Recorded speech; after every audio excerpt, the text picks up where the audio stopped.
On a snowy night, an elderly black widow suddenly heard frantic knocking at her door. Outside stood a huge man in a Hell's Angels jacket, holding a 4-year-old child whose lips were turning blue. Her kindness wouldn't let her leave them out there. She let them in and saved the dying child. But she never imagined that this single act of compassion would warm her own heart and completely change her life. A few days later, hundreds of bikers showed up. Before finding out what happened, tell us where you're watching from. And be sure to subscribe, because tomorrow I have something special just for you. The blizzard hit Oak Ridge like a freight train. By sunset, the wind was screaming through the streets at 60 miles per hour, driving snow sideways, turning everything white. Power lines snapped under the weight of ice. One by one, the lights across town went dark. The temperature dropped to 25 below zero. Inside her small house at the end of Maple Street, Diane Washington sat in her rocking chair, wrapped in 2 blankets, watching the camping lantern flicker on the kitchen table. The house was cold, getting colder. The furnace had died when the power went out 3 hours ago. She'd lived in this house for 42 years, raised her son here, buried her husband 8 years ago. Now it was just her, the silence, and the storm trying to tear the roof off. At 71, Diane knew her limits. Her right hip ached constantly. The doctors said she needed surgery, but that cost money she didn't have. Her hands were twisted with arthritis. Some mornings she couldn't open a jar, couldn't button her own shirt. Getting old wasn't for the weak, her mama used to say. Diane pulled the blankets tighter and tried not to think about how empty the house felt. How quiet. Derek hadn't called in 5 years. Her only son. Gone into drugs, into darkness, into a life she couldn't follow. She closed her eyes. And that's when the pounding started. Bang, bang, bang. Diane's eyes flew open. Her heart jumped into her throat. Someone was at her front door. At 2 in the morning. In a blizzard, her hands started shaking immediately. She gripped the arms of the rocking chair, frozen in place. Bang, bang, bang, louder now. More insistent. Diane's mind went straight to 3 months ago. The break-in. The shattered back window. The muddy boot prints across her kitchen floor. Coming home from church to find her grandmother's silver tea set gone. The police officer's voice. "You're lucky you weren't home, ma'am. These guys can be violent." She'd installed 5 locks after that. Heavy deadbolts, checked them twice every night. But someone was at her door. Bang, bang, bang. Diane's breath came short and fast. Her chest felt tight. She pressed a hand against her heart, trying to calm it down. At her age, panic could be dangerous. "Go away," she whispered to the empty room. "Please, just go away." But the pounding didn't stop. She had to know. She had to see who was out there. Diane pushed herself up from the chair, her hips screaming in protest. She grabbed her cane, the thick wooden one with the rubber tip, and held it like a weapon. Every step toward the front door felt like walking toward the edge of a cliff. The hallway seemed longer than usual, darker. When she reached the door, she stopped, listened. The wind howled. Something metal banged against something else outside, probably Mrs. Patterson's garbage cans blown loose again. Slowly, Diane leaned forward and looked through the peephole. What she saw made her blood turn to ice. A man. Huge. Built like a wall. Standing on her porch in the storm snow, swirling around him like he'd brought the blizzard with him. And covering his arms, tattoos. Dark, sprawling tattoos that climbed up his neck. His face was rough, unshaven. His hair hung wet and long. But it was the jacket that made Diane's knees go weak. Black leather. Even through the tiny peephole, she could see the logo on the back, a skull with wings. Hell's Angels. Diane stepped back from the door so fast she nearly lost her balance. The cane clattered against the wall. Oh God, no. Her mind raced. Why was he here? What did he want? Had Derek sent him? Was this about money? About drugs? She backed away, one slow step at a time, not taking her eyes off the door. The 5 locks. Thank God for the 5 locks. Bang, bang, bang, the sound made her jump. She clutched the cane tighter. "Please." The man's voice came through the door, muffled but desperate. "I know someone's in there." Diane's breath came in short gasps. Her chest hurt. She should call 911, but the phone was in the kitchen, and her cell phone, where was her cell phone charging in the bedroom? "Please, I need help." The voice was desperate, raw.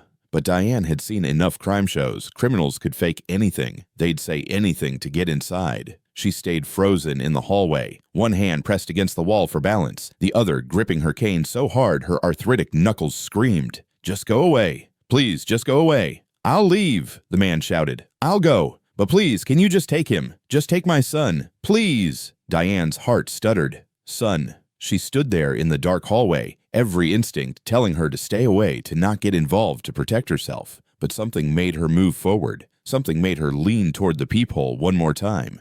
And that's when she saw it. The man had shifted position. And now, in his arms, pressed against his chest, a child, a small boy wrapped in blankets barely visible. Diane's hand flew to her mouth. Please! The man's voice cracked, breaking completely. He's so cold, I can't. He's not breathing right. Please, I'm begging you. You don't have to let me in. Just take him. Just take my boy. He's only 4 years old. The child moved barely. A tiny shift. A weak sound escaped, thin and desperate. That sound cut through everything, through Diane's fear, through her memories of the break-in, through every logical reason to keep the door locked. She knew that sound. 43 years ago, her Derek had made that same sound when pneumonia filled his tiny lungs. That desperate failing cry of a child struggling just to breathe. Diane's hands moved to the first lock before she realized what she was doing.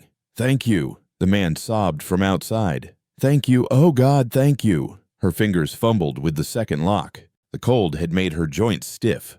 The third lock stuck.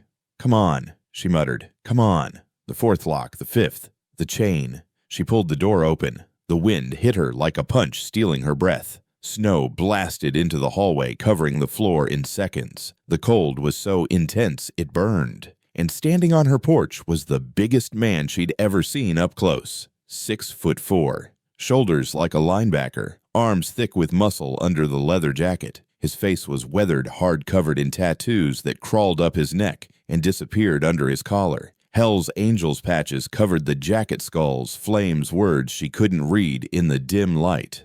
Every survival instinct Diane possessed screamed at her to slam the door, but she couldn't look away from what he was holding. A little boy, maybe 4 years old, wrapped in blankets that were soaked through and frozen stiff. The child's face was visible, and it was the wrong color, gray-blue. His lips were dark purple, almost black. His name is Mason, the man said, his voice shaking. He's 4. We got stuck 3 miles back when my bike went down. I carried him. I knocked on 6 houses. 6. Everyone saw me and just... His voice broke. They slammed their doors, but he's dying. My son is dying. Please. Tears were streaming down the man's face, cutting tracks through the snow on his cheeks. Diane looked at those tears, then at the child. Mason's chest barely moved. His eyes were closed. His tiny hand hung limp from beneath the blankets. She'd opened the door afraid. She opened it wider, certain. Get inside, Diane said, her voice steady now. Both of you, right now. Dylan Carter stumbled through the doorway, nearly collapsing under his son's weight. Diane caught his arm, or tried to. He was so heavy she almost went down with him. Kitchen, she said sharply. This way. Hurry. She moved as fast as her bad hip would allow, the cane tapping urgently against the floor. Behind her, Dylan's boots tracked melting snow and ice across her clean floors. She didn't care. In the kitchen, the camping lantern cast jumping shadows across the walls. Diane swept her arm across the small table, knocking yesterday's mail and her reading glasses to the floor. Put him here, flat on his back. Dylan laid Mason down with surprising gentleness for someone so large. His hands were shaking badly. Up close, Diane could see the tattoos clearly now. Skulls, flames, words she couldn't read. Scars across his knuckles. A thin white line running along his jaw. But his eyes were wild with terror. The same terror she'd seen in her own bathroom mirror 43 years ago when baby Derek stopped breathing in her arm. Diane bent over the boy, her spine protesting. She pressed her ear to his small chest. The heartbeat was there, weak fluttering like a trapped bird. His breathing was rapid and shallow. His skin felt like touching ice. How long has he been like this? She demanded. Dylan's voice shook. Maybe 20 minutes, half an hour. He was talking at first. Then he just got quiet. Too quiet. He stopped crying and I thought he couldn't finish. When they stop crying, that's bad, Diane said bluntly. No point in sugarcoating it. We need to warm him up. Now. But slowly. Too fast can stop his heart. She moved to the linen closet as quickly as her body would allow, grabbing every blanket she could carry, including the thick wool one from the bottom shelf, James's favorite, the one she'd kept folded away for 8 years because using it felt like losing him all over again. She didn't hesitate now. Back in the kitchen, she started unwrapping Mason's wet clothes. Dylan hovered uselessly beside her, his large frame taking up half the small space. "What's his name?" Diane asked, needing to keep him focused. "Mason." "Mason Carter." "Okay, Mason?" Diane peeled away another layer of soaked fabric. Under the blankets, the boy wore a thin jacket too thin for this weather and jeans with holes in the knees. No proper winter coat. His sneakers were falling apart. "Go to the bathroom. Second door on the left. There's a hairdryer plugged in by the sink. Bring it here." Dylan moved instantly, his heavy footsteps pounding down the hallway. Diane kept working, stripping away the frozen clothes. Her arthritic fingers moved slowly, but she didn't stop. Couldn't stop. Mason's lips were getting darker. His breathing was getting weaker. "Come on, baby," she whispered. "Stay with me." Dylan returned with the hairdryer, nearly dropping it in his panic. "Plug it in there." Diane pointed to the outlet. "Set it on low." "Is he going to?" Dylan couldn't say it. "I don't know," Diane said honestly. She wrapped Mason in James's wool blanket, then piled 2 more on top. "But we're going to try everything we can." She took the hairdryer and directed the warm air across Mason's tiny chest, moving it constantly, never letting it stay in one spot. Slow and steady. That's what the ER nurse had told her all those years ago with Derek. Slow and steady. "Talk to him," Diane said. "Say his name. Let him know you're here." "Mason." Dylan's voice cracked completely. "Mason, buddy.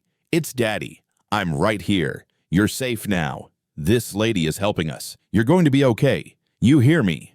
Tears streamed down Dylan's face. He didn't wipe them away. Just stood there, this huge, frightening-looking man crying like his heart was breaking. Diane kept the warm air moving. 1 minute, 2, 5, 10. Her back screamed. Her hips sent sharp pains up her spine. Her hand cramped around the hairdryer. She didn't stop. "Come on, sweetheart," she murmured. "Come back to us." 15 minutes, 20. Mason's chest fluttered. "That's it," Diane encouraged. "That's it, baby." 30 minutes. Mason coughed. Dylan made a sound, half sob, half laugh. "Mason, buddy." Another cough. Stronger this time. The child's eyelids fluttered. 45 minutes. Slowly, so slowly, color began seeping back into Mason's face. The horrible blue-gray faded to pale pink. His breathing deepened. His chest rose and fell more steadily. When Mason's eyes finally opened, Diane had to set down the hairdryer. Her hand was shaking too badly to hold it anymore. "Daddy!" Mason's voice was barely a whisper. Dylan dropped to his knees beside the table. He grabbed his son's small hand and pressed it against his face. "I'm here. I'm right here. You're okay." Mason's eyes drifted past his father and landed on Diane. His forehead wrinkled in confusion. Who's the lady?" Something in Diane's chest cracked open. This small voice, this scared little boy. "I'm Mrs. Washington," she said gently. "But you can call me Miss Diane." "Are you?" Mason's voice got even smaller. "Are you gonna make us leave like the other houses?" The question hit Diane like a slap. This child, this 4-year-old baby, had already learned that people would turn him away, that doors would slam in his face because of how his father looked. She thought about her 5 locks, her fear, how close she'd come to leaving him outside to die. "No, sweetheart." Diane set her throat tight. "You're staying right here until you're warm and safe. You and your daddy both. Promise." Diane reached out and touched his forehead gently. His skin was finally warm. "I promise." Mason's eyes filled with tears. "Thank you." Dylan made a choking sound. He pressed his face against his son's small hand and started crying harder, deep, racking sobs that shook his whole body. Diane turned away to give him privacy. She moved to the stove and started heating water in the old kettle. Her hands were steadier now. The immediate crisis was over. But as she watched the kettle, she could hear Dylan behind her whispering to his son. "I'm sorry. I'm so sorry, buddy. Daddy should have checked the weather. Should have planned better. His voice broke. "I almost lost you." "It's okay, Daddy," Mason said. "You found help. You found Miss Diane." Diane closed her eyes. When was the last time someone had said her name like that? Like it mattered. Like she mattered. The kettle whistled. She made hot tea chamomile for shock and brought 2 cups to the table. Dylan had pulled himself together somewhat, though his eyes were still red. "Thank you," he said, taking the cup with both hands. "I don't know how to. I can't thank you." "Drink," Diane said simply. She pulled out the chair across from him and sat down slowly, her hip protesting. Now that the emergency was over, exhaustion was setting in. It was past 3 in the morning, but she looked at Dylan, really looked at him, and saw past the tattoos and the leather jacket. She saw the way his hands shook as he held the tea, the way he kept glancing at Mason every few seconds like he was afraid the boy would disappear, the dark circles under his eyes, the hollowness in his cheeks. "When's the last time you ate?" Diane asked. Dylan blinked, surprised by the question. This morning, I think. Mason had lunch. I made sure he had lunch. But you didn't." Dylan looked down at his tea. "We're running low on money. Making it stretch, you know. Mason comes first." Diane stood up. Her body didn't want to move anymore, but she made it anyway. She went to the refrigerator and pulled out leftover chicken soup from yesterday. Started heating it on the gas stove. Thank God for gas stoves that didn't need electricity. "You can't take care of a child if you're falling apart yourself," she said. "I know," Dylan said quietly. "I know. Everything fell apart so fast." Diane stirred the soup waiting, and Dylan started talking. "My wife died 8 months ago, cancer, stage 4. By the time they caught it, there was nothing they could do." His voice was flat, like he'd told the story too many times. "She fought it. God, she fought. But it took her anyway.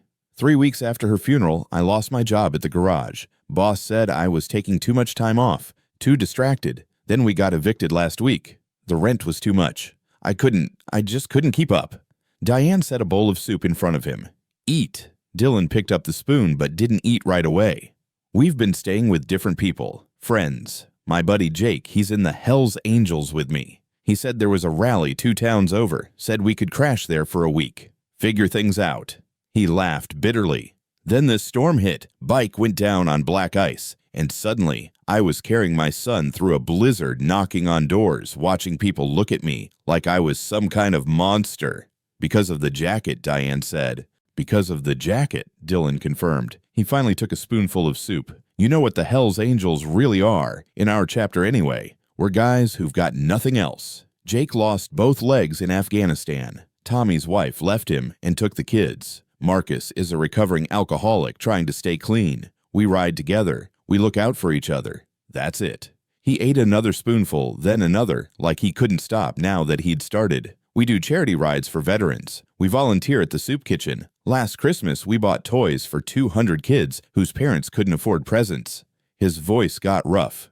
"But people see the jackets, and they see criminals. They see danger. They don't see that I worked 60-hour weeks to support my family, that I sat by Sarah's hospital bed every single night for 3 months, that I've never touched drugs, never been arrested, never hurt anyone." Diane sat back down, her tea growing cold in her hands. "Your wife, what was she like?" Dylan's face changed completely, softened. She was everything. Smart, funny. She worked as a librarian, loved books, loved people. She used to say I had the biggest heart hidden under the scariest face. He smiled, but it was painful to watch. "Mason asks about her every day. Where's Mommy? I keep telling him she's in heaven, but I don't think he understands. He's only 4. How do you explain death to a 4-year-old? "You don't," Diane said quietly. "You just love them through it." Dylan looked up at her, really looked at her. "You've lost someone." "My husband, James, 8 years ago, car accident. He was coming home from the hardware store and a drunk driver ran a red light." Diane stared into her tea. "1 minute I was planning dinner. The next minute 2 police officers were at my door." "I'm sorry." "So am I." Diane paused. "I also have a son, Derek. He's alive, but I haven't seen him in 5 years." "What happened?" Diane hadn't talked about Derek in so long, but sitting here in the middle of the night with this stranger who'd lost everything, the words came out. "Derek was a good boy, smart, got a full scholarship to college. I was so proud." Her voice wavered. "Then he fell in with the wrong crowd. Started with marijuana, then pills, then harder things. He dropped out of school, started stealing from me to pay for drugs. First, it was small stuff, $20 here, $50 there. Then he took James's watch, my grandmother's jewelry, the TV. Dylan had stopped eating. The last time I saw him, he broke into my house while I was at church, trashed the place looking for money, smashed James's urn." Diane's hands tightened around the cup. "I came home and found him passed out on the living room floor surrounded by broken glass. I called an ambulance. When he woke up, he screamed at me, said I'd ruined his life, said I'd always loved James more than him. Then he left. That was 5 years ago." "Jesus," Dylan whispered. "I keep my door unlocked during the day," Diane said. Just in case he comes home. Just in case he's ready. But he never does. They sat in silence. Outside, the storm continued to rage, but inside, in this small kitchen, with its flickering lantern light, something had shifted. I was terrified when I saw you, Diane admitted. The tattoos, the jacket. After the break-in 3 months ago, I've been so scared. I almost didn't open the door. But you did. I heard Mason. Diane looked over at the little boy, now sleeping peacefully under the pile of blankets. I heard him cry, and I heard my son. 43 years ago, Derek had pneumonia. That same weak sound. I couldn't leave a child outside to die.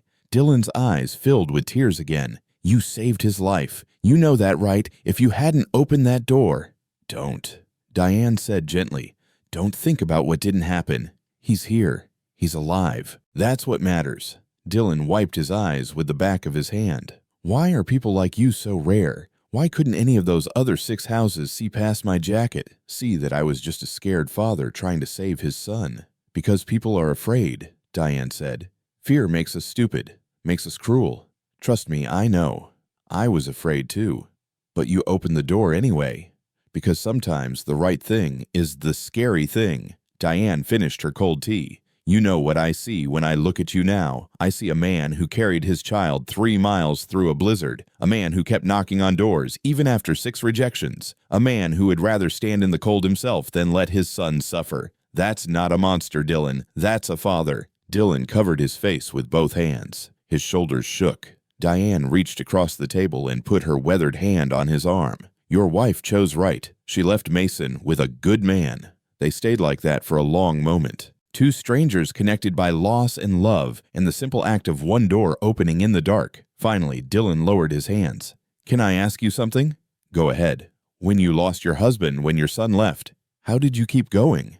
Diane thought about that, about the long, empty years, the silence in this house, the nights she went to bed wondering what the point was. Honestly, she said, most days I didn't know. I just got up because staying in bed felt like giving up, and James wouldn't have wanted that. He always said life keeps moving whether we're ready or not, so we might as well move with it. Sarah used to say something similar, Dylan said. She'd say, bad things happen, but you can't let them win. Smart woman. The smartest. Dylan glanced at Mason again. I just want to give him a good life. I want him to remember his mother. I want him to grow up knowing he was loved, but I don't know how to do it alone. I don't know if I'm enough. You are, Diane said firmly. You got him here tonight, didn't you? Against all odds, you got him to safety. That's what fathers do. They find a way. Dylan nodded slowly. I need to get back on my feet, find a job, find a place to live, get Mason into preschool. I just need time. Time and help, Diane added. Nobody does life alone. The Hell's Angels have been helping, but I can't keep taking without giving back. They've got their own problems. Diane stood up slowly, every joint protesting. She went to the drawer where she kept papers and pulled out a business card. This is Pastor Williams at Oak Ridge Community Church, she said, handing it to Dylan. He runs a program for families in crisis, emergency housing, job placement, child care assistance. No judgment. No questions about tattoos or jackets. Dylan took the card like it was made of gold. Thank you. Thank you so much. And when you get on your feet, you pass it forward. You help the next person who needs it. That's how we survive. Not alone. Together. Mason stirred on the table, making a small sound. Dylan was on his feet, instantly checking on him. Hey, buddy, Dylan said softly. You okay? Thirsty, Mason mumbled. Diane poured water into a small cup and brought it over. Dylan helped Mason sit up just enough to drink. The little boy's color was good now. His breathing was normal. Crisis over.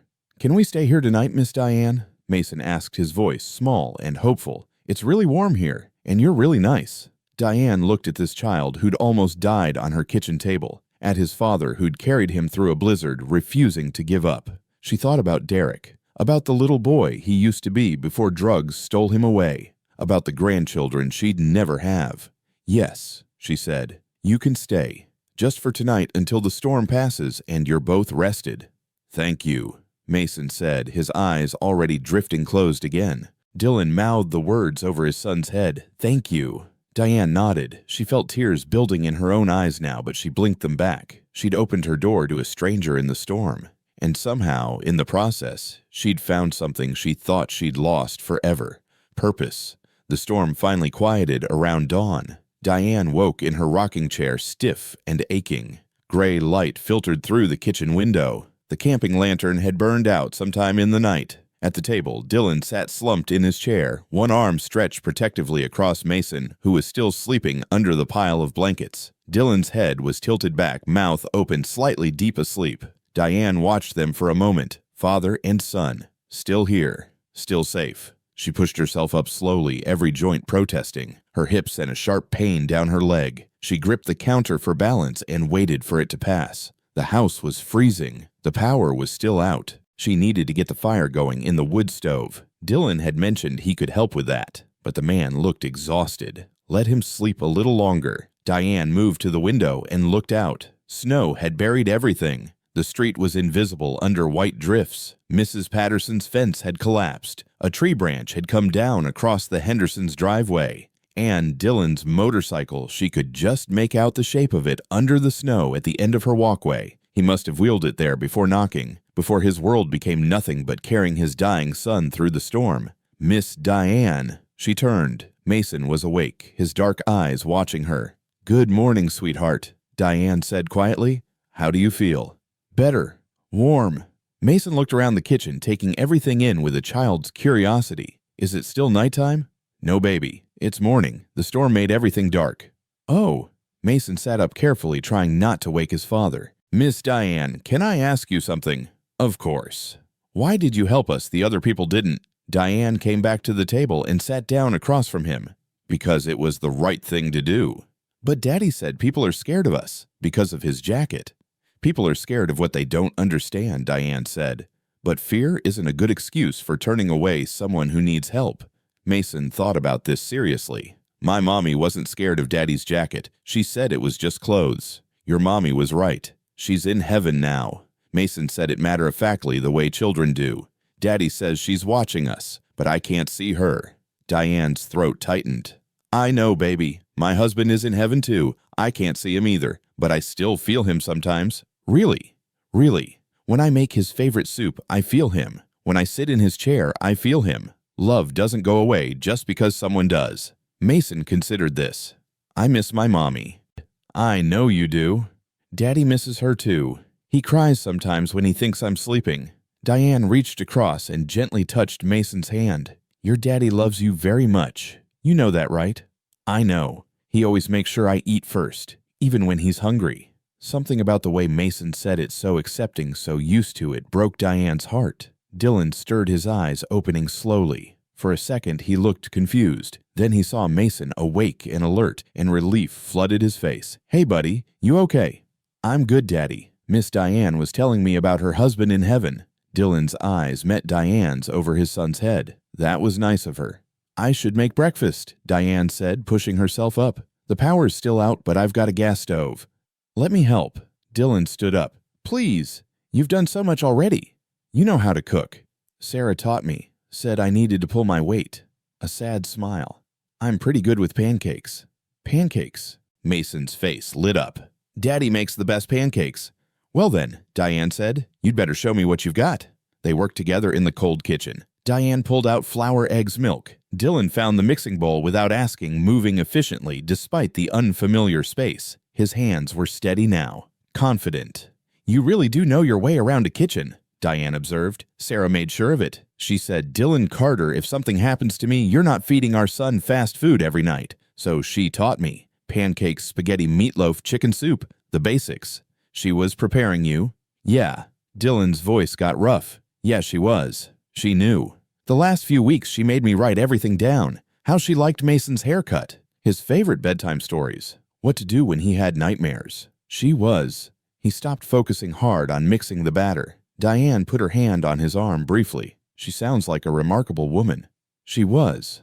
While Dylan made pancakes on the gas stove, Diane looked around her kitchen, really looked at it. The broken window latch she'd been meaning to fix for 2 years, the loose cabinet door, the light fixture that flickered even before the power went out. "Your house needs some work," Dylan said, following her gaze. "I know.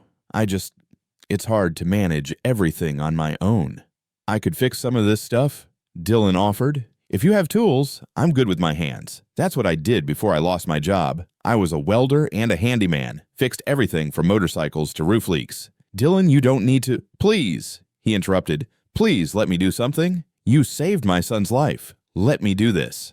Diane wanted to refuse, wanted to say he didn't owe her anything. But looking at his face, she realized this wasn't about owing. This was about dignity, about a man who'd lost everything, wanting to feel useful again.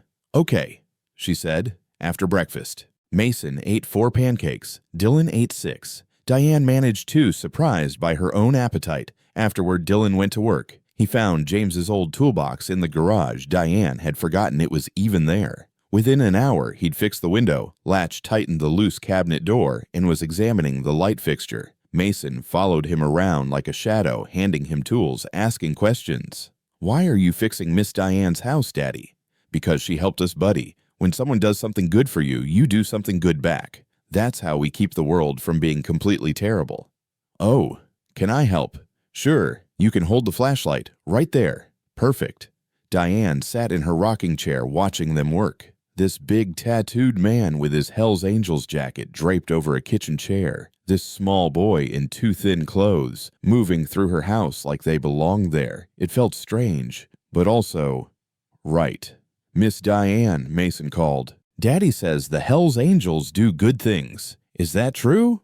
What kind of good things? Diane asked. Dylan answered from the stepladder. Our chapter runs a toy drive every Christmas. We collect bikes and dolls and games for kids whose families can't afford presents. Last year, we got stuff for 200 kids. We also do charity rides for veterans. He continued testing the light fixture. Raise money for guys coming back from war who need medical help. And every month, we volunteer at the soup kitchen downtown. Really? Diane couldn't hide her surprise. Really? Dylan climbed down. Most chapters are like that. We're not criminals. We're just guys who love motorcycles and want to help people. But the jacket scares people. They see the skull logo and they assume the worst. I assume the worst, Diane admitted. Most people do. That's why those 6 houses slammed their doors. Dylan packed away the tools. But you didn't. You saw past it. Not many people can do that. I almost didn't. I was terrified. But you opened the door anyway. That's the difference. They worked through the morning. Dylan fixed the loose floorboard in the hallway, replaced a broken shelf, patched a hole in the wall that had been there since Derek's last visit. Around noon, the power flickered back on. The furnace rumbled to life. Warm air started flowing through the vents. Thank God, Diane breathed. I was starting to worry we'd all freeze. We should probably get going, Dylan said reluctantly. The roads will be clearing soon. We've imposed on you long enough. Daddy, no. Mason ran to Diane and wrapped his arms around her legs. I don't want to leave Miss Diane. Mason, we can't stay. Miss Diane has been very kind, but you can stay until you're ready, Diane interrupted. She was surprised by her own words, but looking at Mason's hopeful face, at Dylan's exhausted eyes, she meant it. Stay until you're both rested, until you've eaten a proper meal. It's the least I can do. You've already done so much. Then a little more won't hurt. Dylan looked like he might cry again. Thank you. God, thank you. They stayed through lunch. Diane made more soup. Dylan told stories about Sarah, how they met at a library book sale, how she'd laughed at his tough guy appearance, and then asked him out first, how she'd loved old movies and terrible puns. Mason showed Diane the small teddy bear he carried everywhere. Mommy gave me this. She said, as long as I have Mr. Bear, she's with me. Diane held the worn stuffed animal carefully. Your mommy was very smart. By mid-afternoon, the snowplows had finally reached their street. Dylan knew it was time. At the door, he knelt down to Mason's level. Say goodbye to Miss Diane, buddy. Goodbye, Miss Diane. Mason hugged her tightly. Thank you for saving me. Diane hugged him back, feeling tears sting her eyes. You're welcome, sweetheart. Dylan stood facing her. For a moment, neither spoke. Then he reached into his jacket and pulled out a patch, one of the Hell's Angels emblems, from his vest. He pressed it into her hand. If you ever need anything, he said, anything at all, you show this to any Hell's Angel anywhere and tell them Dylan Carter gave it to you. They'll help. I promise. Dylan, I can't. Please. It's all I have to give. Diane looked at the patch, at this man who'd given her the only thing of value he owned. Okay, she whispered. Okay. And this. Dylan pulled a crumpled piece of paper from his pocket. "My friend Jake's phone number. When I get settled, I'll call you. Let you know we're okay." Mason tugged on Diane's sleeve. "Miss Diane, can I give you something too?" "Of course, baby." Mason held out Mr. Bear. "Mommy said if I give this to someone, it means their family." "Oh, sweetheart, no. This is yours. From your mommy. But I want you to have it. You're my family now, too." Diane took the bear, tears spilling down her cheeks now. "I'll keep him safe. I promise." They left, then walking through the snow toward Dylan's motorcycle. Mason looked back 3 times, waving each time. Diane stood in her doorway, waving back, watching until they disappeared around the corner. Then she went inside, closed the door, and sat in James's chair holding a teddy bear that smelled like a little boy looking at a Hell's Angels patch that represented a debt she never asked for but somehow needed. For the first time in 8 years, her house didn't feel empty. Dylan and Mason left on a cold Tuesday morning. The motorcycle's engine rumbled to life, breaking the silence that had settled over Maple Street like a blanket. Mason waved from behind his father until they turned the corner and disappeared. Diane stood on her porch, still holding Mr. Bear, watching the empty street long after the sound faded. The morning felt different somehow. Lighter, like something inside her chest had unlocked after years of being sealed shut. She went back inside, made herself tea, and sat in James's chair. For the first time in 8 years, she didn't feel alone. That feeling lasted exactly 3 days. Part 5. Toxic Rumors and Betrayal. The talk started 3 days later. Diane was at Miller's grocery, standing in the canned goods aisle, when she heard the whispers. "Saw him with my own eyes. 2 in the morning, going into her house." Diane's hand froze on a can of soup. "Hell's Angels," another voice hissed. "At her age, it's disgraceful." Diane turned slowly. Mrs. Patterson and Mrs. Chen stood 2 aisles over, their voices low but carrying. "Maybe he's paying her," Mrs. Chen said. "You know, for a place to stay. Or maybe she's paying him." Mrs. Patterson's voice dripped with implication. "Lonely widow, dangerous man, you do the math." Diane's face burned. She set down the can and walked toward them, her cane tapping firmly against the floor. Both women looked up. Mrs. Patterson's eyes widened. Mrs. Chen suddenly became very interested in reading a cereal box. "Good morning," Diane said, her voice cold. "Oh, Diane." Mrs. Patterson clutched her purse. "We were just gossiping about me. I heard." "We're just concerned," Mrs. Chen said, not meeting her eyes. "A strange man at your house in the middle of the night. People are worried. People should mind their own business." Diane's hands tightened on her cane. "That man and his son were freezing to death. I gave them shelter. That's all." "But his jacket," Mrs. Patterson started. "His jacket is just clothing. His heart is what matters. He's a good father who lost everything and needed help." "Still," Mrs. Patterson said, her voice sharp now, "it looks inappropriate. Pastor Williams mentioned it at the church council meeting. Said we should keep an eye on you." Diane felt like she'd been slapped. "Pastor Williams said what?" "Just that, well, at your age, you might be vulnerable to unsavory characters taking advantage." "Taking advantage." Diane's voice shook with anger. "That man fixed my window, my cabinet, my light fixture. He asked for nothing. His 4-year-old son gave me his teddy bear, the last gift from his dead mother, because he thought I was family. But you people see a leather jacket and decide I'm some kind of fool being conned." She turned and walked away, leaving her shopping cart in the middle of the aisle. Behind her, she heard Mrs. Chen whisper, "Well, she's certainly defensive." Diane made it to her car before the tears came. The phone call came that evening.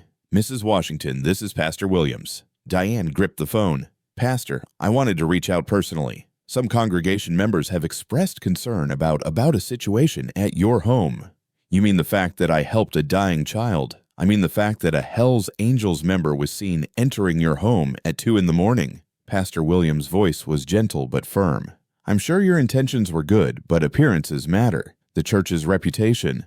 "The church's reputation." Diane's voice rose. "What about love thy neighbor? What about helping those in need? Of course we should help people, but wisdom and discernment. I showed discernment. I saw a father desperate to save his son. I saw past fear to what was right.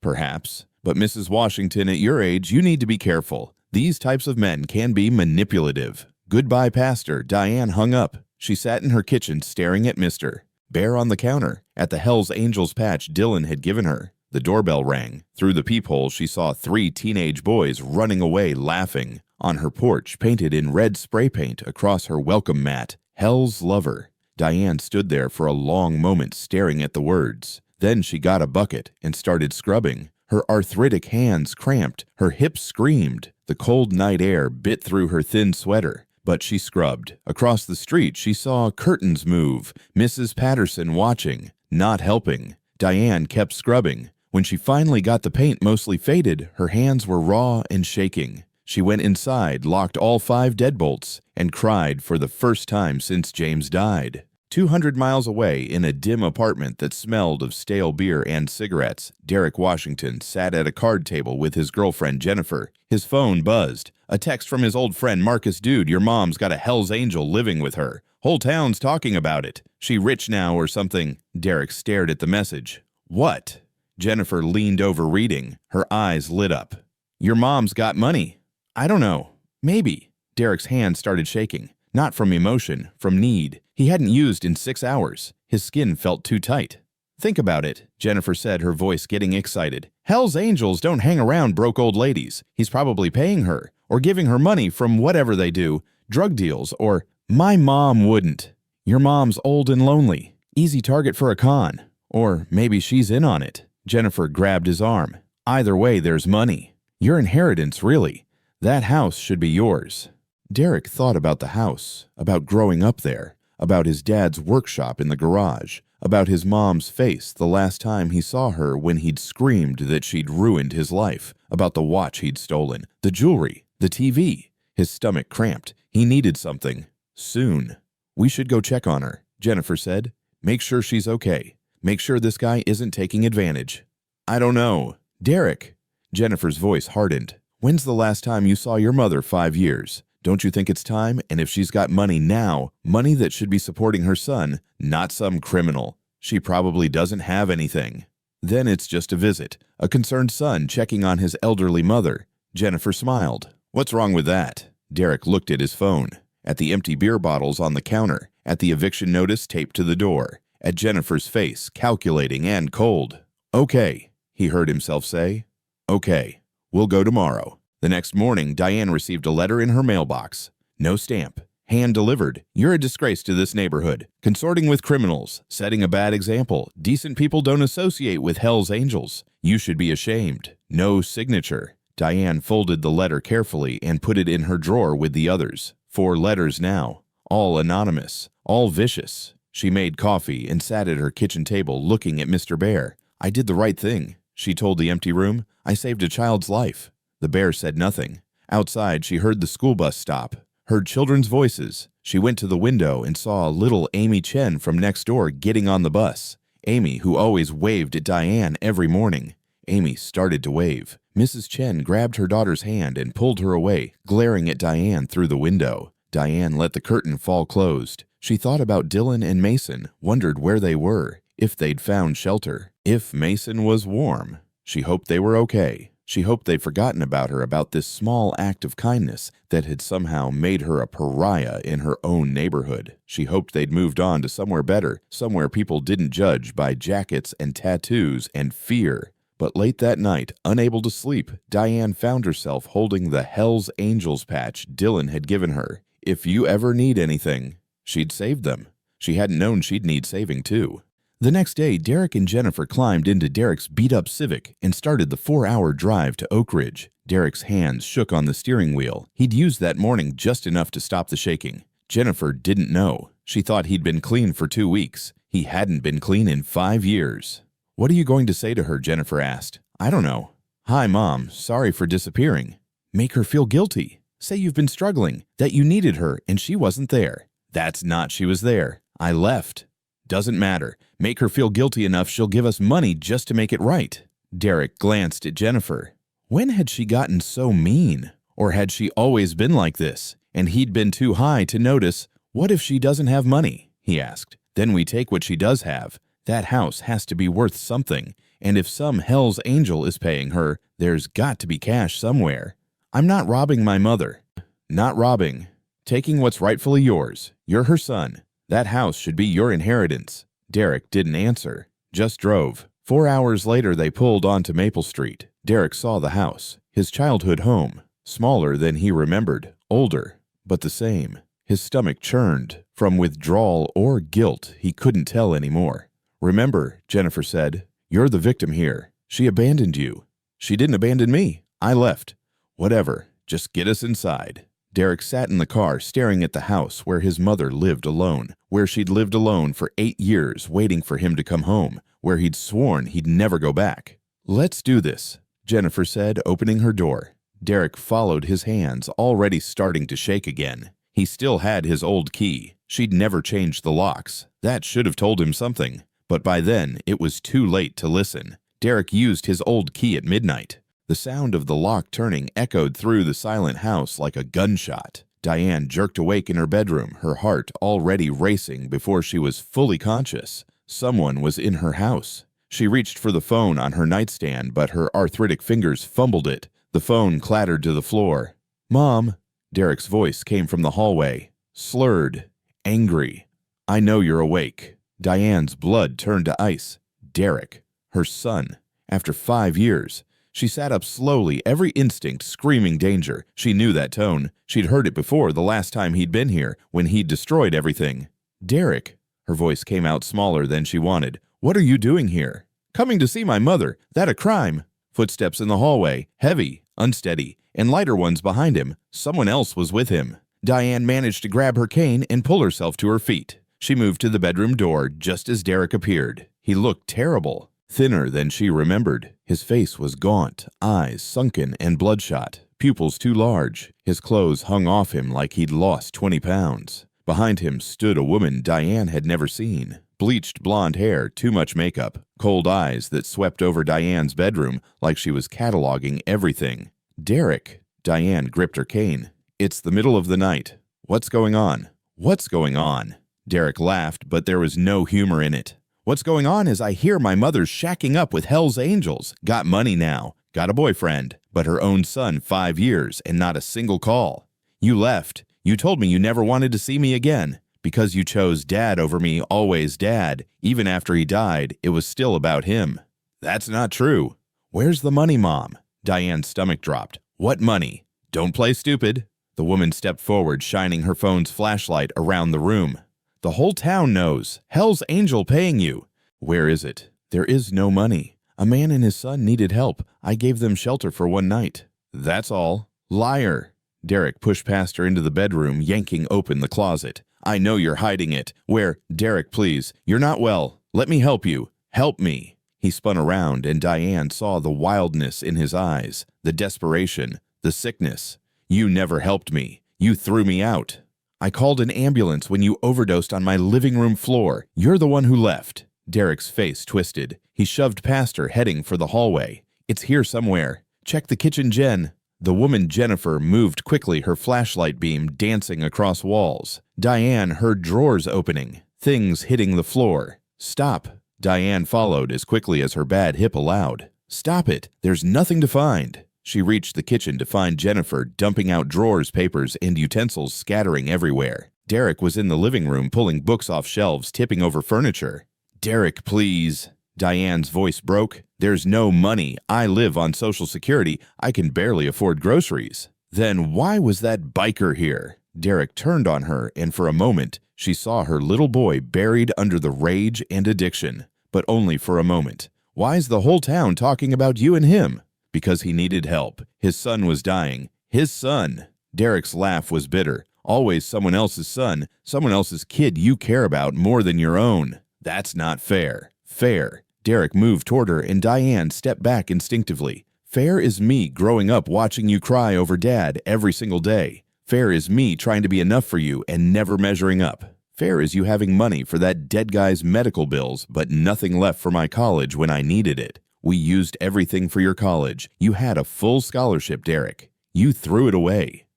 "Because I couldn't breathe in this house." Derek's voice rose to a shout. "Everywhere I looked was Dad, his chair, his pictures, his tools, like I didn't even exist. I loved your father. More than me. You loved him more than me." The words hung in the air like poison. Diane felt tears streaming down her face. "That's not true. I loved you both. Liar." Derek's voice went flat, cold. He turned away from her and headed toward the back bedroom, James's old office. "The safe's back here. I remember." "Derek, no." But he was already in the room. Diane heard the crash as he yanked books off the shelf, revealing the small wall safe James had installed 30 years ago. Jennifer appeared beside Derek. "Open it." "I don't have the combination anymore." "Bullshit." Derek spun around. "Open it." "Derek, even if I could, there's nothing in there but papers. Your father's death certificate, our marriage license. That's all." Derek punched the wall beside the safe. His knuckles came away bloody. "I need that money, Mom. I need it." Diane saw the tremor in his hands, the sweat on his face despite the cold house. She recognized the signs. She'd seen them 5 years ago. "You're using again," she whispered. "Don't." Derek's face crumpled. "Don't start." "How long?" "It doesn't matter." "How long, Derek?" "I never stopped." The words exploded out of him. "I never stopped. Okay, I tried. I tried so hard, but she died and I couldn't. Who died?" "Jennifer's sister, my girlfriend." "Before this Jennifer." Derek slid down the wall, sitting on the floor like a broken puppet. "She overdosed. I found her. And I couldn't. I started using again and I couldn't stop." Diane's heart broke. "Oh, Derek, don't." He looked up at her and his eyes were full of tears. "Don't feel sorry for me. I'm not that kid anymore. That kid's dead." "He's not." "He is." Derek pushed himself up. "And I need money." "So, where is it?" "There isn't any." Jennifer grabbed a framed photo from the mantel, Diane and James's wedding picture. "Maybe this is worth something." "Don't." Diane started forward. Jennifer smiled and dropped it. The glass shattered across the floor. "Oops." "You." Diane's voice shook with rage, now mixing with the fear. "Get out of my house. Not until we get what we came for." Jennifer moved to the bookshelf, sweeping her arm across it. Books crashed to the floor. She picked up the small wooden box where Diane kept James's wedding ring and her own. "Put that down. Make me old woman." Derek stood frozen, watching. Some part of him, the boy he used to be, seemed to be fighting with the man he'd become. But the drugs won. "Check it," he told Jennifer. Jennifer opened the box, found the rings, the small locket with baby Derek's picture. She dumped everything on the floor and stomped on the locket, crushing it under her heel. "Nothing here either." Diane made a sound, half sob, half gasp. She bent down, trying to pick up the crushed locket. Her hip screamed in protest. That's when she saw it under the couch. Mr. Bear, Mason's teddy bear, the one thing Dylan's son had treasured most. Jennifer saw it too. She walked over and picked it up.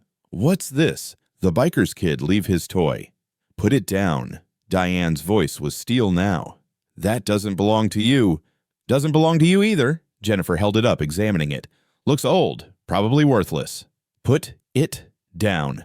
Jennifer smiled and threw the bear on the floor and stepped on it. Diane moved without thinking. She swung her cane. Jennifer dodged, laughing. "Oh, Grandma's got some fight in her." "Get out." Diane advanced, her cane raised. "Get out of my house right now, or I'm calling the police." "With what phone?" Jennifer held up Diane's cell phone. "This one that you left charging in the bedroom." Derek was staring at the crushed locket on the floor. At his baby picture, the glass cracked across his face. "Mom," he said quietly, "I'm sorry." "Then stop this. Please. Let me help you." "I can't." He looked up, and his face was empty. "I can't be helped. Don't you get it? I'm too far gone." "You're not." "I am." He stood up fast. "And I need money. So where is it?" "There is no money." Derek's face went hard. He walked to the kitchen and returned with a hammer from the junk drawer. "Then I guess we'll have to look harder." For the next hour, Derek and Jennifer tore through Diane's house like a tornado. They smashed the wall safe open, finding only papers like Diane had said. They emptied every drawer, every cabinet, every box. They found $300, Diane's rent money for next month, carefully saved from her Social Security check. Jennifer grabbed it. "Finally." "That's my rent," Diane started. "Not anymore." Jennifer pocketed the bills. Derek stood in the middle of the destroyed living room, breathing hard. Pictures lay shattered on the floor. Furniture was overturned. Books were scattered everywhere. And in the corner, trampled and dirty, lay Mr. Bear. Diane picked him up with shaking hands, held him to her chest. "I promised a little boy I'd keep this safe," she whispered. "I promised." Derek looked at her, really looked at her, at her tears, at the destruction around them, at what he'd become. "Mom, get out." Diane's voice was quiet, broken. "Please, just get out." "Mom, I didn't mean—" "Yes, you did." Diane looked at him. "You meant every bit of it. You hate me. You blame me for your father's death, for your addiction, for everything wrong in your life. And you know what I'm done. I'm done hoping you'll come back. I'm done waiting for you to be the son I lost. I'm standing right here. No, you're not. My son is gone, and I can't keep mourning him while you wear his face." Derek's eyes filled with tears. "Don't say that. It's true. The Derek I raised would never do this, would never hurt me like this, so you're right. That boy is dead, and I need to accept it."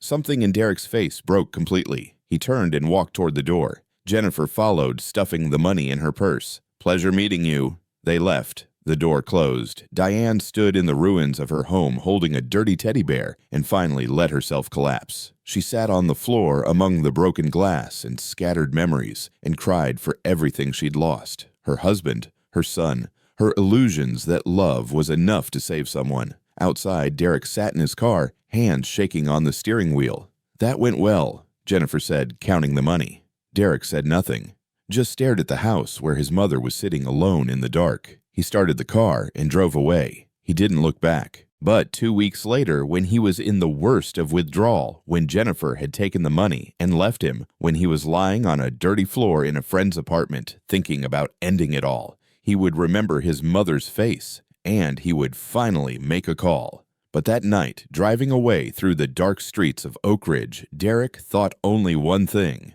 that boy is dead. And he believed it. Dawn came cold and gray. Diane hadn't moved from the floor. She sat among the shattered picture frames, the scattered books, the overturned furniture, still holding Mr. Bear against her chest. Her body ached everywhere. Her hip throbbed from sitting on the hard floor for hours. Her hands were stiff and swollen from gripping the teddy bear so tightly. But the physical pain was nothing compared to the emptiness inside. She looked around at the destruction, at 30 years of memories torn apart in one night. The wedding photo glass everywhere, the image of James's smiling face cut in half, the locket with baby Derek's picture crushed beyond repair, James's books pages torn and scattered, everything broken, everything ruined, just like her family. Slowly, Diane pushed herself up. Her hips screamed in protest. She had to use the overturned coffee table for support, breathing through the pain until she could stand. The house looked like a crime scene. She should call the police, file a report, press charges, but Derek was her son. Even now, even after everything, he was still her son. Diane picked up her cell phone from where Jennifer had dropped it. The screen was cracked, but it still worked. She stared at the numbers. 911. 3 little numbers that would put Derek in jail. Her thumb hovered over the screen. She couldn't do it. "I'm a fool," she whispered to the empty room. "A stupid, foolish old woman." But she put the phone down. Instead, she got the broom from the closet and started sweeping up glass, one piece at a time, slow and methodical. Her back protested, her hands cramped. She didn't stop. She swept up the broken locket, the crushed picture of baby Derek. She held them in her palm for a long moment, looking at that sweet little face behind the cracked glass. "I lost you," she told the picture. "I don't know when. I don't know how. But I lost you." She put the pieces in the trash. It felt like burying him all over again. By mid-morning, she'd filled 3 garbage bags with broken things. But the house still looked destroyed. Furniture overturned, holes in the walls, the emptied safe hanging open like a wound. Diane sat down in James's chair, one of the few things Derek hadn't destroyed. She was so tired, so bone-deep exhausted she could barely think. But she forced herself to think anyway. About Derek, about what he'd said. "You loved him more than me." Had she? Had she been so consumed by grief for James that she'd failed her son? Had she pushed Derek away without realizing it? Or had Derek made his own choices? Had he chosen drugs over family? Had he used her grief as an excuse for his destruction? Diane didn't know anymore. After so many years of wondering, of second-guessing every decision she'd made, she was too tired to figure out where her mistakes ended and Derek's began. All she knew was this: she couldn't do it anymore. She couldn't keep the door unlocked waiting for him to come home. She couldn't keep hoping every phone call would be him sober and sorry. She couldn't keep sacrificing her peace, her safety, her life waiting for a son who might never come back. "I have to let you go," Diane said to the empty room. "Not because I don't love you, but because loving you is killing me." The words hung in the air. Final. terrifying. True, for the first time in 5 years, Diane felt something shift inside her chest. Not relief exactly, but a kind of acceptance, a kind of peace, bitter as it was. Derek had made his choice. Now she had to make hers. She stood up slowly, her body protesting every movement. She walked to her bedroom and found what she was looking for, the letter James had written her before he died. She'd discovered it a year after the accident, tucked in his toolbox with a note, "In case something happens." She unfolded the worn paper and read the words she'd memorized long ago. "My dearest Diane, if you're reading this, I'm gone. And I know you. I know you're probably drowning in grief, probably blaming yourself for things you couldn't control. Don't. Life is short and precious and terrifying. We don't get to choose when it ends, but we do get to choose how we live the days we have left.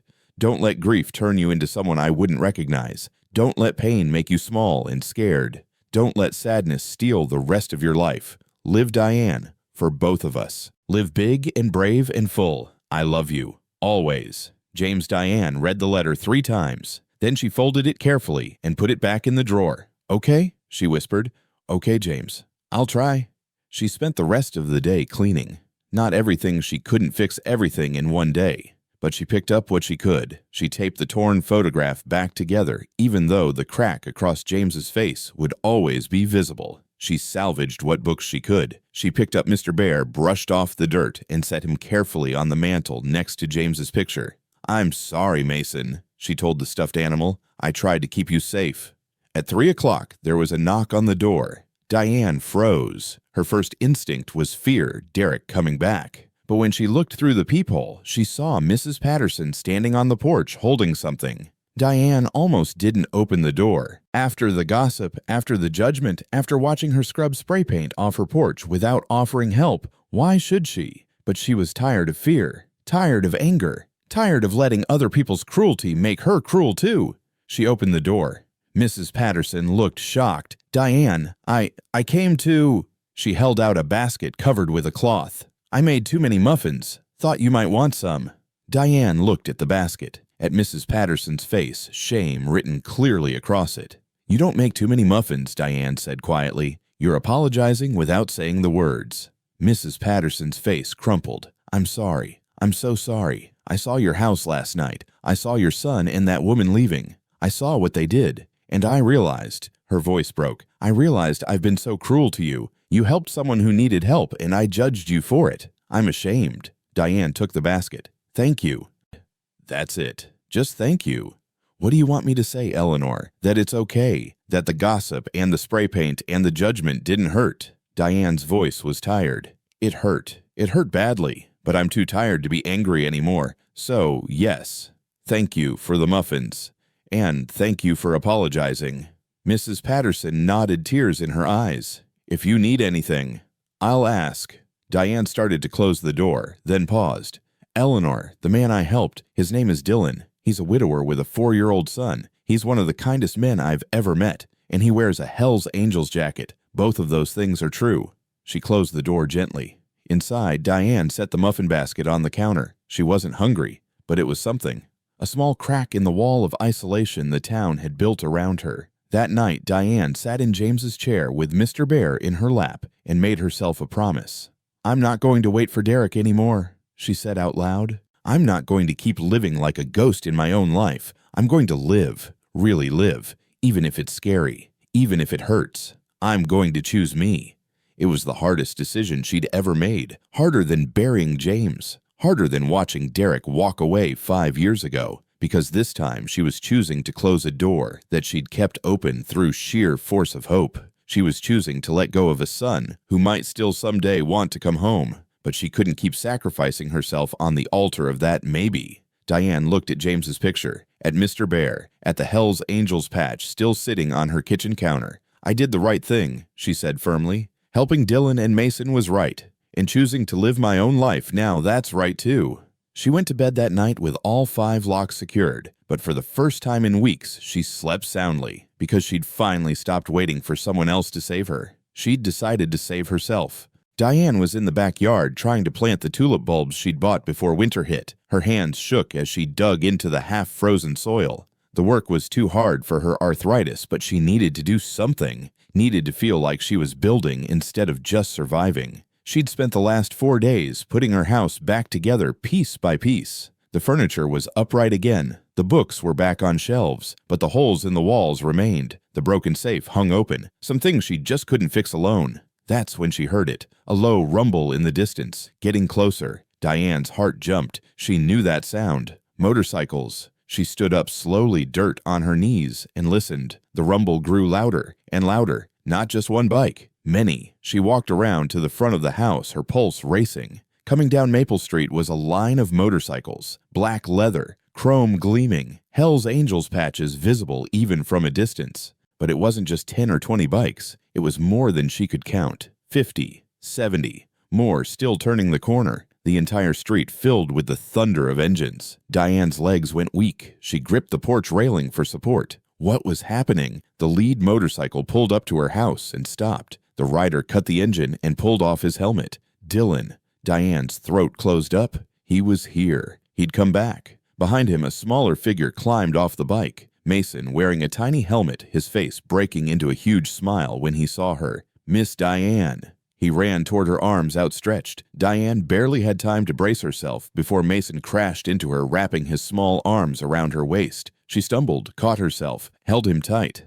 "Hi, sweetheart," she managed. "What are you doing here?" Dylan walked up, his face serious, worried. "We heard what happened. Jake got a call from his cousin who lives 2 streets over. Said your house got broken into. Said your son." He stopped, seeing her face. "I'm sorry. We came as soon as we heard." "You came." Diane looked past him at the sea of motorcycles, at least 150 riders now filling her entire street. "You brought everyone. You saved my son's life." Dylan's voice was rough. "When I heard someone hurt you, I put out the call. Every Hell's Angel within 200 miles, they all came." An older man approached, silver beard, weathered face, military bearing. He removed his helmet and extended his hand. "Mrs. Washington, I'm Marcus Johnson, Sergeant Major retired, President of the Oak Ridge chapter." Diane shook his hand, still stunned. "Dylan told us what you did," Marcus continued. "How you opened your door when 6 other houses turned him away. How you saved young Mason here when he was dying. Ma'am, that makes you family, and when family's in trouble, we show up." Tears spilled down Diane's cheeks. "I don't understand." "You don't have to." Marcus looked at the house, at the boarded window, at the damage visible even from outside. "We're here to help. We've got carpenters, electricians, painters. Whatever needs fixing, we'll fix it." Mason tugged on Diane's hand. "Miss Diane, are you okay? Daddy said someone hurt you." Diane knelt down to his level, her hip protesting. "I'm okay now, baby, now that you're here. I missed you." Mason threw his arms around her neck. "I told Daddy we had to come see you. I said you're my grandma now." Diane held him, breathing in the smell of children's shampoo and innocence. Over his shoulder, she met Dylan's eyes. "I'm sorry," Dylan said quietly. "I should have come sooner, should have checked on you. I was just trying to get on my feet, find work, and I didn't think—" "You couldn't have known." Diane released Mason and stood. "How did you even hear?" "Small town. Word travels. Jake's cousin saw the cops here."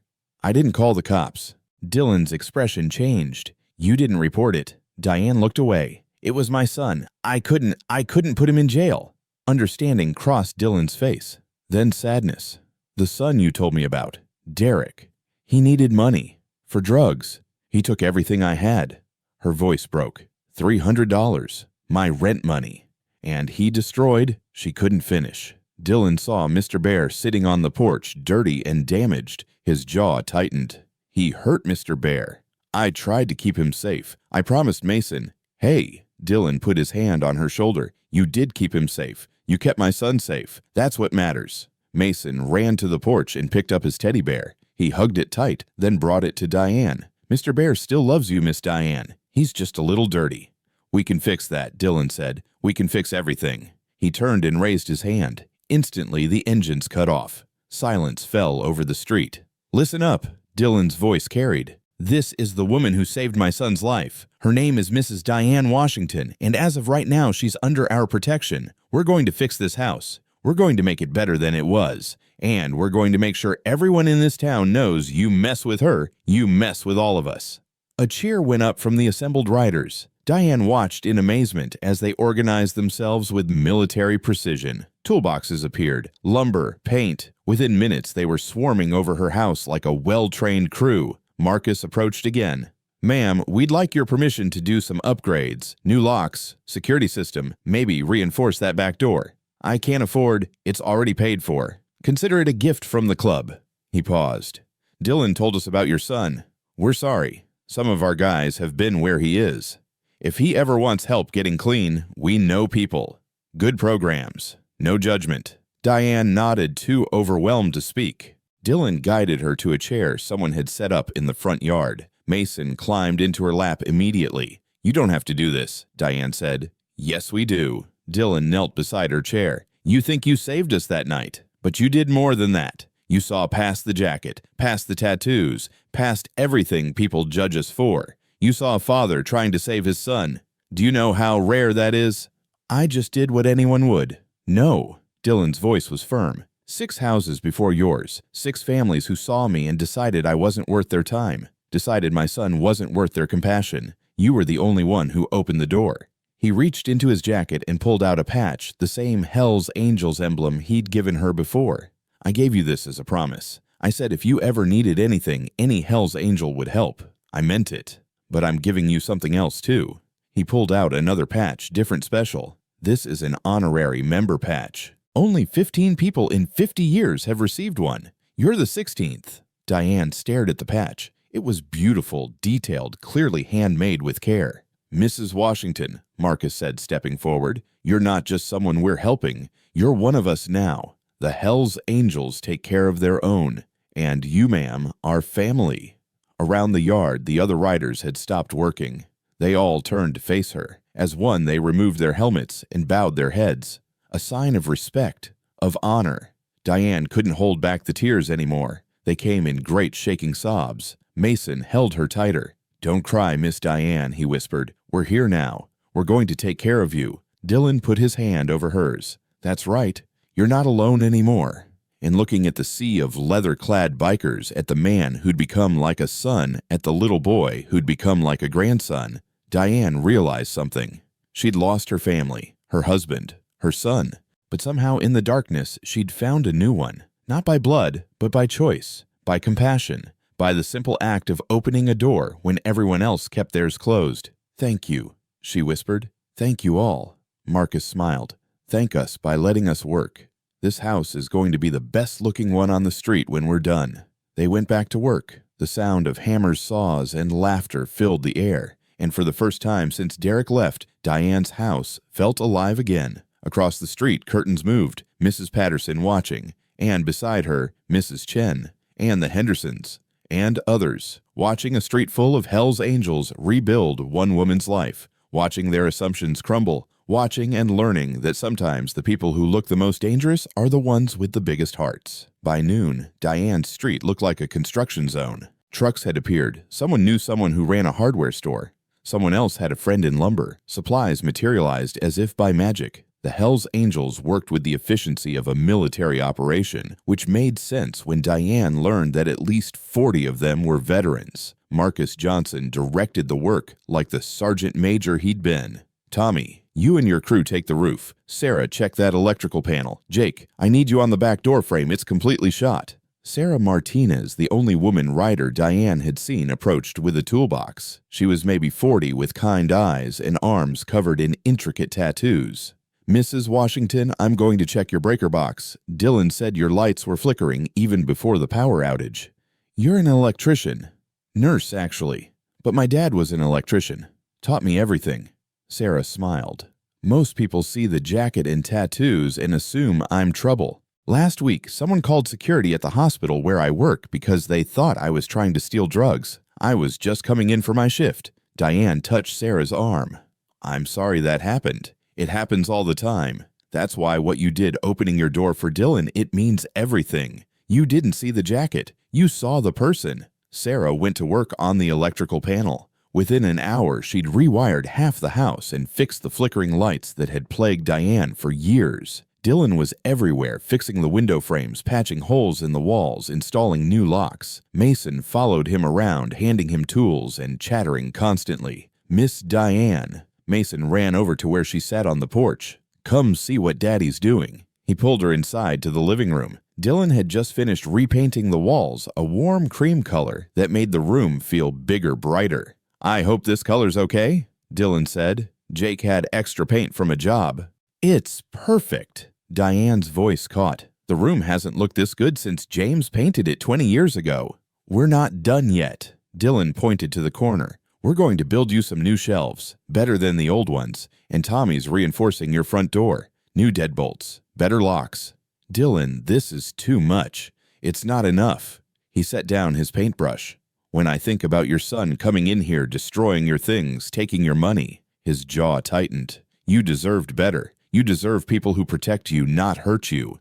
He's sick, I know, but sick doesn't excuse everything. My wife was sick, cancer sick. She never once hurt me or Mason. She never stole. She never destroyed. Being in pain doesn't give you the right to cause pain. Diane nodded slowly. You're right.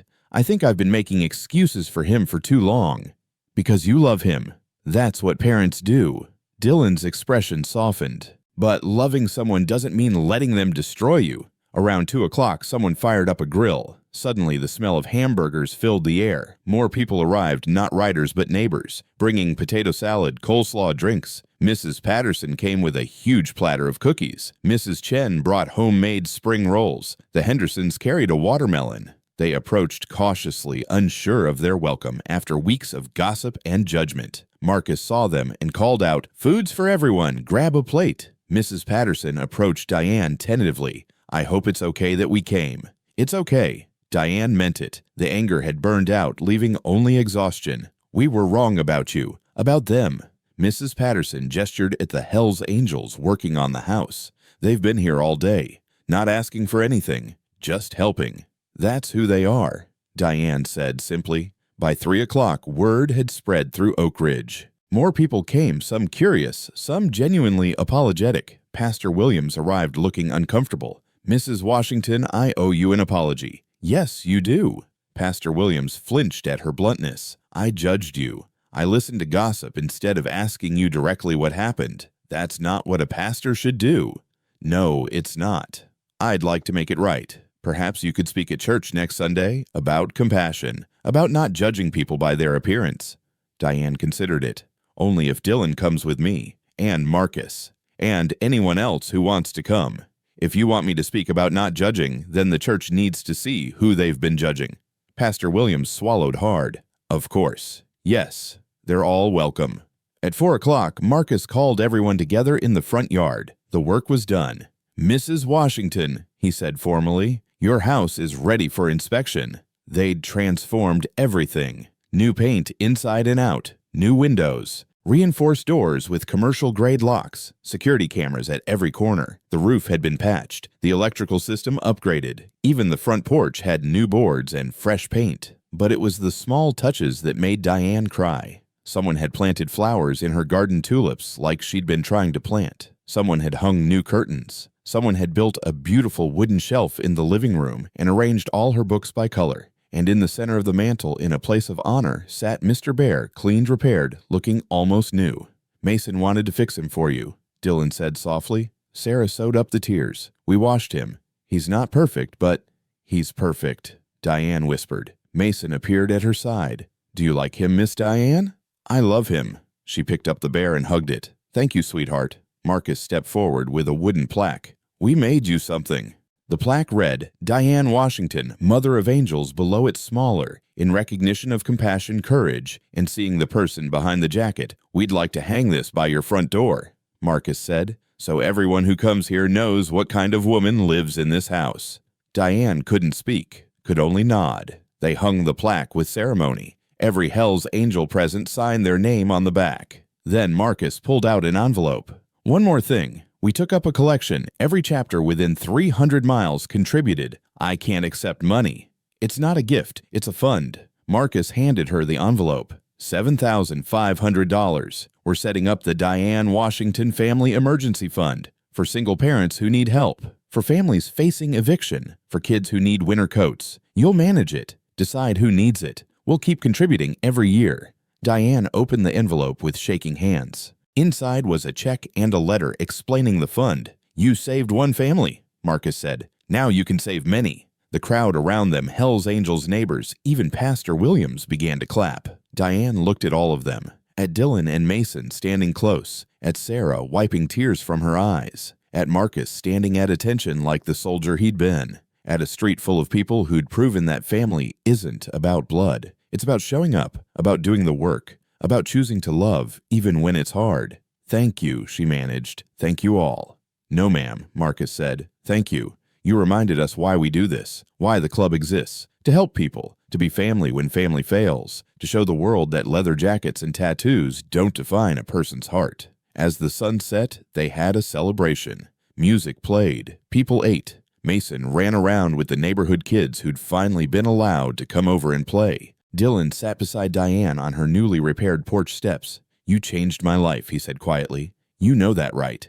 You changed mine too. No, I mean it. I was ready to give up that night. I'd been turned away so many times. I thought Mason was going to die. I thought I'd failed as a father. Then you opened that door." He looked at her. "You gave me hope. You showed me there are still good people in the world." "You showed me the same thing," Diane said. "I was dying in this house, alone, bitter, waiting for a son who was never coming home. You reminded me that family can be found, that it's not too late to live." They sat in comfortable silence watching Mason play. "Can I ask you something?" Dylan said eventually. "Anything. When Derek comes back, if he gets clean, if he wants to make amends, are you going to let him?" Diane thought about it. "I don't know. Part of me will always hope, but I can't live my life waiting for that hope anymore. If he comes back truly back sober, honest, willing to do the work, then yes, I'll listen. But I won't sacrifice myself again. I won't let him destroy me while I wait for him to save himself." "That's fair. Is it?" "It's survival," Dylan said. "And you deserve to survive, to thrive." Night fell. The party wound down. One by one, the Hell's Angels packed up their tools, said their goodbyes, and rode off into the darkness. But they promised to return, for Sunday dinners, for holidays, for whenever Diane needed them. Dylan and Mason were the last to leave. "We'll see you Sunday," Dylan said. "At church. We'll be there." "I'll be looking for you." Mason hugged her tight. "I love you, Grandma Diane." The word hit her like lightning. "Grandma, I love you too, baby." They left. Diane stood on her porch looking at her transformed house, at the plaque by her door, at the street where just hours ago 150 motorcycles had stood as proof that love comes in unexpected forms. She went inside, locked her new locks, and sat in James's chair. "Did you see that?" she asked his picture. "Did you see what they did?" She imagined him smiling, proud of her for opening that door, for choosing life over fear. For the first time in 8 years, Diane felt truly at peace. 3 days after the Hell's Angels rebuilt her house, Derek came back. It was late afternoon. Diane was in the kitchen making soup when she heard footsteps on the porch. Heavy, unsteady, her body tensed instinctively. She grabbed her phone, ready to call Dylan this time. Then came the knock. Weak, almost apologetic. "Mom," Derek's voice muffled through the door. "Mom, please. I know you're there." Diane walked to the door slowly. Through the new peephole Dylan had installed, she could see Derek. He looked worse than before, thinner, paler, shaking badly. "Alone this time. No Jennifer." "Please," Derek said. "I just need Mom. I need help." Diane's hand hovered over the locks. Every instinct she'd built over the past week screamed at her to walk away, to protect herself, to let him face the consequences of his choices. But he was still her son. She opened the door. Derek stood there, swaying slightly, looking at the new paint, the new locks, the security cameras. His eyes were bloodshot. His hands shook. "Nice upgrades," he said bitterly. "Guess the Hell's Angels took care of you." "What do you want, Derek?" "I need money. Just a little. $50. I'll pay you back, I swear." "No." Derek's face twisted. "Mom, please. I'm sick. You need rehab, not money. I can't. I tried rehab before. It doesn't work for me." "Because you didn't want it to work." Diane stood in the doorway, blocking his entry. "You wanted the quick fix, the easy way out. But there is no easy way out, Derek. You don't understand." "I understand perfectly. You're an addict. You've been one for years. And I've been enabling you by making excuses, by hoping you'd magically get better by leaving my door unlocked, waiting for you to come home." Derek's eyes filled with tears. "I'm sorry. I'm so sorry for what I did. Jennifer, She pushed me. Don't blame Jennifer. You made the choice to come here. You made the choice to destroy my things. You made the choice to take my rent money. Diane's voice was steady. You've been making choices for 5 years, Derek. Bad ones. And I can't save you from them anymore. But I'm your son. You're my son. But you're also a grown man responsible for your own life. Derek's legs gave out. He sat down hard on the porch steps, head in his hands. I don't know how to stop. I've tried. God, I've tried so many times. Diane sat down beside him, carefully, her hip protesting. They sat in silence for a moment. Where's Jennifer? She asked. Gone. Took the money and left 2 days ago. I haven't eaten since yesterday. I've been sleeping in my car. Derek's voice broke completely. I hit rock bottom, Mom. I'm so far down, I can't even see the light anymore. Then stop digging. Derek laughed bitterly. It's not that simple. It is that simple. It's just not easy. Diane pulled something from her pocket, a card. This is Crossroads Recovery Center. They have a 90-day program. Real treatment, medical supervision, therapy, job training. Derek took the card with shaking hands. I can't afford. I'll pay for it. But this is the last time, Derek. The very last time. If you check yourself out early, if you relapse, if you waste this chance, I'm done. I will not watch you kill yourself. I will not keep sacrificing my peace, my safety, my life waiting for you to choose life. That's cold. No, that's love. Real love. Not the kind that enables, the kind that demands you do better. Derek stared at the card. What if I can't do it? What if I fail? Then you fail. But at least you'll have tried. At least you'll have fought. Why are you even giving me this chance after what I did? Because you're my son. Because I love you. But also because I finally learned something. Diane looked at him. I can't save you, Derek. Only you can save yourself. All I can do is give you the tools. What you do with them is your choice. Derek was crying now, full sobs that shook his thin frame. I don't deserve this. You're right, you don't. But love isn't about deserving. It's about choosing. And I'm choosing to give you one more chance. One.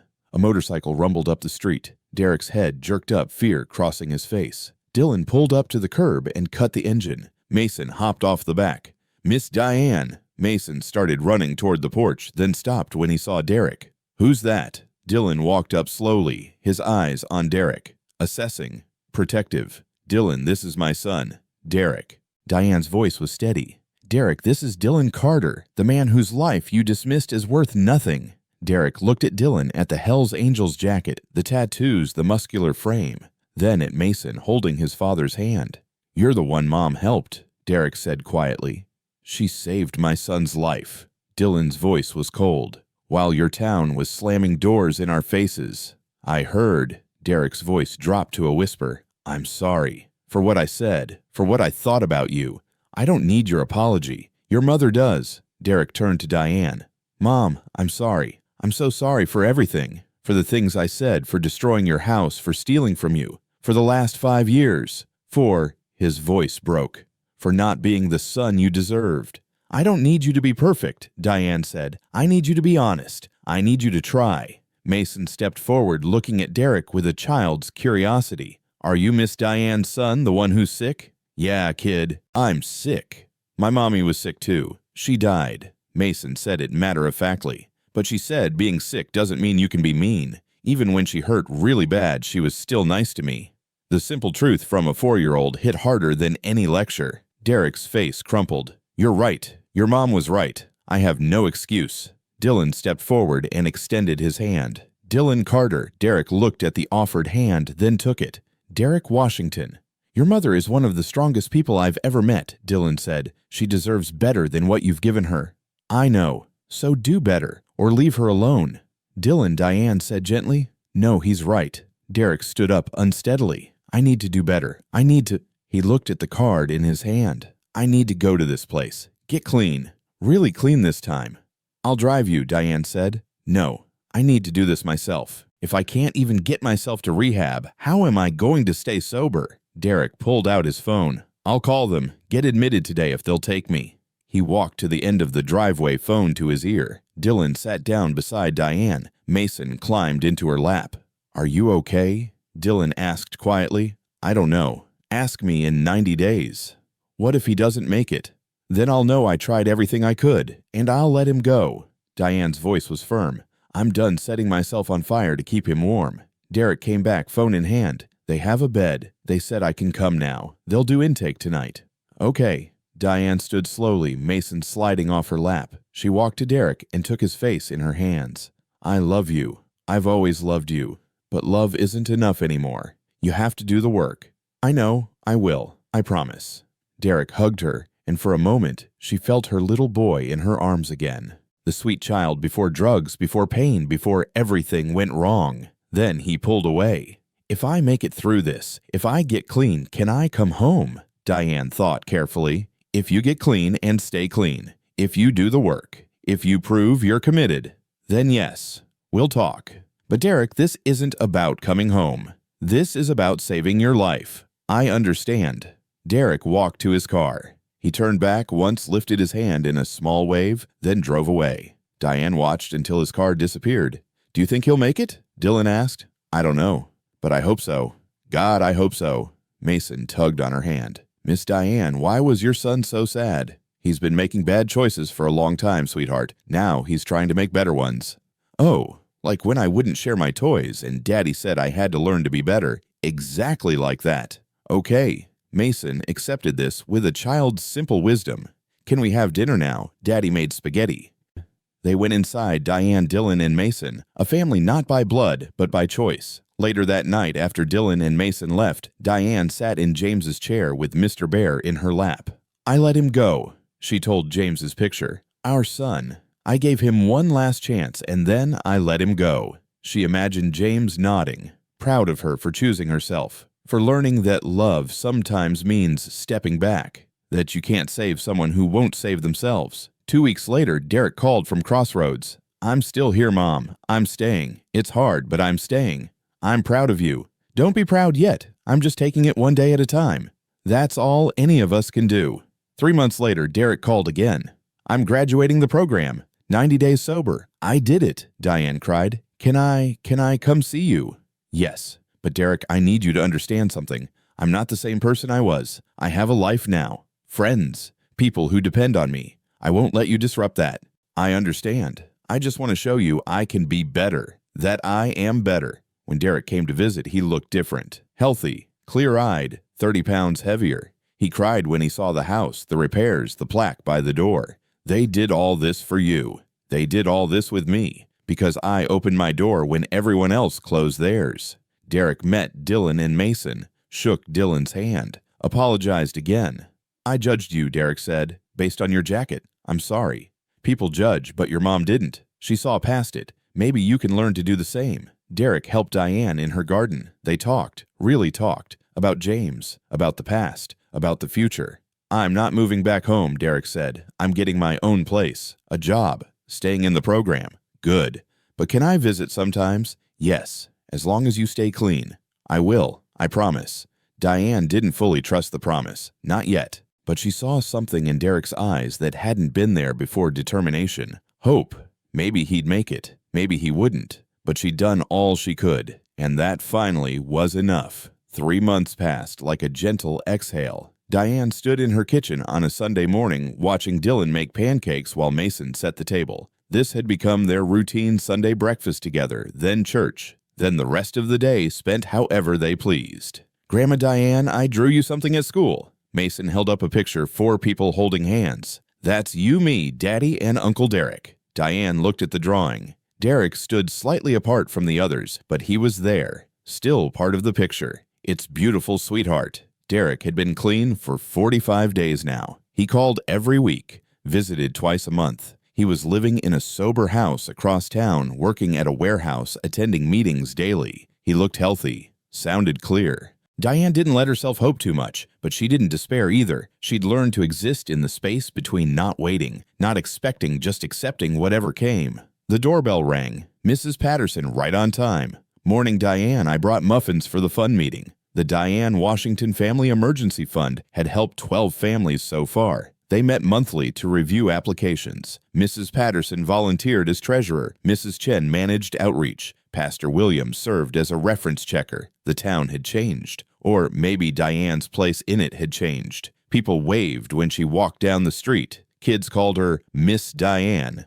The Hells Angels stopped by, regularly fixing a neighbor's fence, helping someone move, teaching motorcycle safety to teenagers. The jacket didn't scare people anymore. It had become a symbol of something else, of showing up, of community, of looking past surfaces to see hearts. After breakfast, they went to church. Dylan Mason and Diane sat together in the third row. Marcus and Sarah sat behind them. A few other Hells Angels scattered throughout the congregation. Pastor Williams's sermon was about the Good Samaritan, about seeing people others overlooked, about opening doors others kept closed. He looked directly at Diane when he said, "Sometimes the people we fear are the ones sent to save us, and sometimes saving others saves us too." After church, they returned home. Dylan grilled burgers, Mason played in the yard, neighbors stopped by. It felt like family, like belonging. That evening, after everyone left, Diane sat on her porch with a cup of tea. The sun was setting, painting the sky orange and pink. Her phone rang.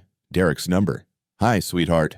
"Hi, Mom. I just wanted to say I got the job. The real one. Not the warehouse, the mechanic shop. Full-time with benefits. They know about my history. They're giving me a chance anyway." "Derek, that's wonderful.